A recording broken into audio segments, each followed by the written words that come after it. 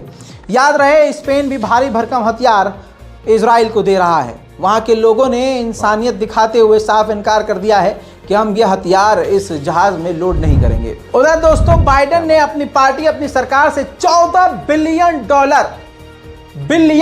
14 billion देने की request की है कि इजराइल को दे जाएं ताकि वो अपना बचाव कर सके। और हथियार कहने का मतलब ये है कि भैया बचाव कुछ नहीं, गाजा का पूरी तरह से, फिलिस्तीन का पूरी तरह से सफाया कर सके। इस पूरी रिपोर्ट पर आपकी राय क्या है, नीचे अपने कमेंट जरूर छोड़िएगा। चैनल को सब्सक्राइब करना मत भूलिएगा, वीडियो को लाइक कीजिए, इस रिपोर्ट को ज़्यादा से ज़्यादा शेयर कीजिए। जय हिंद। ये हमारे रज़ा भाई थे जिसकी वजह से ये बात हम तक पहुंच पाई, इसलिए भाई रज़ा भाई का बहुत बहुत शुक्रिया, दिल से शुक्रिया। तो मेरे भाई, ऐसा काम आपको और हमको भी करना चाहिए कि हम इस दुनिया से छोड़ के चले तो जाए, लेकिन हमारा दुनिया में नाम बाकी रहना चाहिए। तो ये थे हमारे शहीद, जो मानना पड़ेगा, जो दुनिया छोड़कर तो गए हैं लेकिन अपना नाम, अपनी क्या बोलते पहचान छोड़ कर गए हैं। तो इसलिए हमें भी कोई ऐसा पुण्य काम करना चाहिए, नेक आमाल करने चाहिए, जिससे हमारा भी दुनिया में नाम रहे, दुनिया वाले भी हमको अपने नाम से याद करें, ऐसा भी हमें कोई काम करना चाहिए। आपकी तसल्ली के लिए मैं बता दूं, इसका ये वीडियो, ओरिजिनल वीडियो आपको डिस्क्रिप्शन में मिल जाएगा, आप वहाँ जाके चेकआउट कर सकते हैं। चलिए तब तक के लिए इजाज़त चाहता हूँ, फिर मिलेंगे, तब के लिए खुदा हाफिज़।